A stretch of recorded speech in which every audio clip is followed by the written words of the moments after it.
మాజీ ముఖ్యమంత్రి వైఎస్ జగన్మోహన్ రెడ్డి, నాటి ఎమ్మెల్యే అనంత వెంకటరామరెడ్డి అండతో ప్రజలు, అధికారులందరి సహకారంతో గతంలో ఎన్నడూ లేని రీతిలో అనంతపురం నగరాన్ని అభివృద్ధి చేశామని, సహకరించిన అందరికీ ధన్యవాదాలు తెలియజేస్తున్నామని మేయర్ మొహమ్మద్ వసీం పేర్కొన్నారు. మంగళవారంతో తమ కౌన్సిల్ పదవీకాలం ముగియడంతో నగర పాలక సంస్థ కార్యాలయంలోని తన ఛాంబర్లో ఆయన విలేకరుల సమావేశం నిర్వహించారు. ఈ సందర్భంగా ఆయన మాట్లాడుతూ ముఖ్యమంత్రి జగన్మోహన్ రెడ్డి ఆధ్వర్యంలో ఎమ్మెల్యేగా అనంత వెంకటరామరెడ్డి నాయకత్వంలో చేపడుతున్న అభివృద్ధి, సంక్షేమమును విశ్వసించి నగర ప్రజలు ఆదరించి వైసీపీకి 48 కార్పొరేటర్ స్థానాలు ఇచ్చారన్నారు. ముస్లిం మైనారిటీలకు మేయర్ పదవి ఇవ్వాలన్న నాటి ముఖ్యమంత్రి వైఎస్ జగన్మోహన్ రెడ్డి సంకల్పంతో అనంత వెంకటరామరెడ్డి సహకారంతో తనకు చిన్న వయసులోనే మేయర్గా అవకాశం లభించిందన్నారు.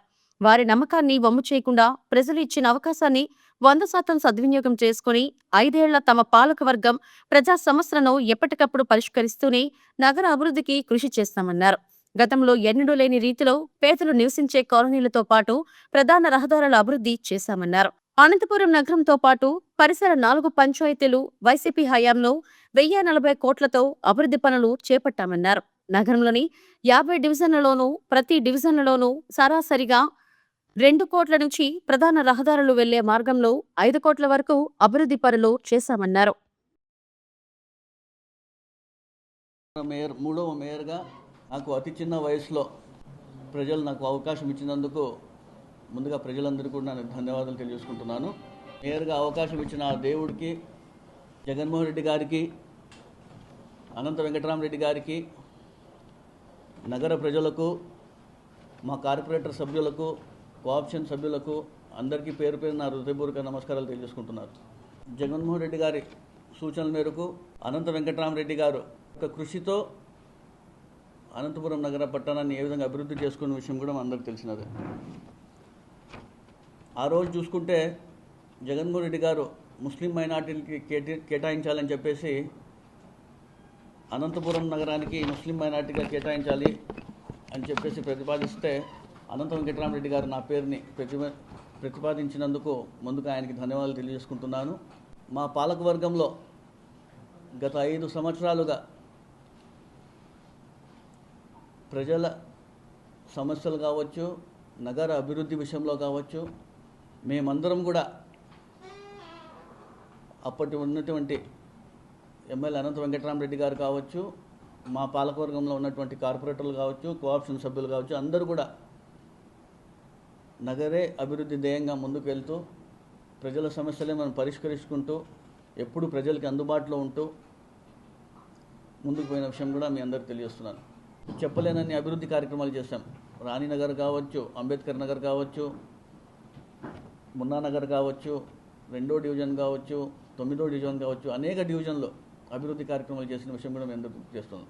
మేజర్ రోడ్స్ తీసుకుంటే కన్నా బళ్ళారి బైపాస్ నుంచి పంగల్ రోడ్ తీసుకోవచ్చు. అక్కడ ఉన్నటువంటి ఫ్లైఓవర్ సంబంధించి మా హయాంలోనే పూర్తి చేయడం జరిగింది. అనంత వెంకటరామరెడ్డి గారు అప్పుడు 18 నెలల కాలంలో అధికారులకు కావచ్చు, ఇంజనీర్లకు కావచ్చు, అక్కడ ఉన్నటువంటి కాంట్రాక్టర్ వెనుక మేము ఖచ్చితంగా తొందర చేయాలి, ఇది లేకపోతే ప్రజలకు ఇబ్బందికరంగా కలుగుతుందని చెప్పేసి అతి తక్కువ సమయంలో 18 నెలల కాలంలోనే పూర్తి చేసిన విషయం కూడా మీ అందరూ ఒకసారి గమనించాలి. ఎవరి స్థాయిలో కమిషనర్లుగా అనేక మంది కూడా ఇక్కడ మాట్లాడడం జరిగింది. నగర అభివృద్ధి కోసం వారందరూ కూడా సహకరించినందుకు వాళ్ళందరికీ కూడా ధన్యవాదాలు తెలియజేస్తున్నాను. 5 సంవత్సరాలుగా గత 3 సంవత్సరాలు మా పాలన వచ్చినప్పుడు మున్సిపల్ స్థలాల్ని మనం అందరూ కూడా మా పాలకవర్గం ఏ విధంగా కాపాడుకుంటూ వచ్చిన విషయం కూడా మీరు అందరూ కూడా ఒకసారి గమనించాలి. కానీ ఈ 2 నెలలలో కొన్ని అన్యాక్రాంతం అవుతున్నాయి. వాటిని కూడా ఇప్పుడు వచ్చే రాబోయే కలెక్టర్ గారు దృష్టి పెట్టాలని కూడా నేను తెలియజేస్తున్నాను. ఇప్పటి వరకు ప్రజలు ఇచ్చినటువంటి సహకారం పూర్తి 5 సంవత్సరాలు మేము సద్వినియోగం చేసుకున్నాం. రేపటి నుంచి మా పదవి కాలం లేకపోయినా ప్రజాస్వామ్యబద్ధంగా ప్రజల సమస్యలు మేము ఎప్పుడూ గలం విప్పే దానికి ముందుగా ఉంటాం. ఎవరు తప్పు చేసినా ప్రశ్నిస్తూనే ఉంటాం. ఖచ్చితంగా మేమందరూ కూడా ప్రజా వైపు మేము ఉంటాము. ప్రజా సమస్యలపైన ఎప్పుడు పోరాడుతూనే ఉంటామని కూడా మీ అందరికీ తెలియజేస్తున్నాను. నగరపాలక సంస్థ మేయర్గా అయినప్పటి నుంచి నాకు రాష్ట్రంలోనే చాలామంది అంటారు, రాష్ట్రంలో ఏ మేయర్కి రాని అవకాశాలు నీకు వచ్చాయని చెప్పి కూడా చాలామంది చెప్పడం జరిగింది.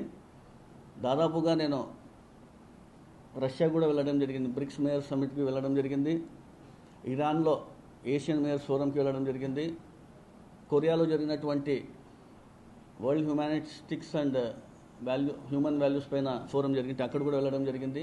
మన భారతదేశంలో చూసుకుంటే కన్నా ఆల్ ఇండియా మేయర్స్ కౌన్సిల్ సంబంధించి హర్యానా కర్నాల్లో జరిగినటువంటి కాన్ఫరెన్స్లో అక్కడ వెళ్ళడం జరిగింది, సూరత్లో జరిగినటువంటి అక్కడ వెళ్ళడం జరిగింది, గుజరాత్లో, కేరళలో అర్బన్ కాన్క్లేవ్ అని చెప్పేసి అక్కడ కూడా వెళ్ళడం జరిగింది. నిన్నటి రోజున ఢిల్లీలో జరిగినటువంటి all India institute of local self government వారి డెవలప్ ఢిల్లీ అట్ 2047 చెప్పేసి ఆ కార్యక్రమంలో కూడా వెళ్ళడం జరిగింది.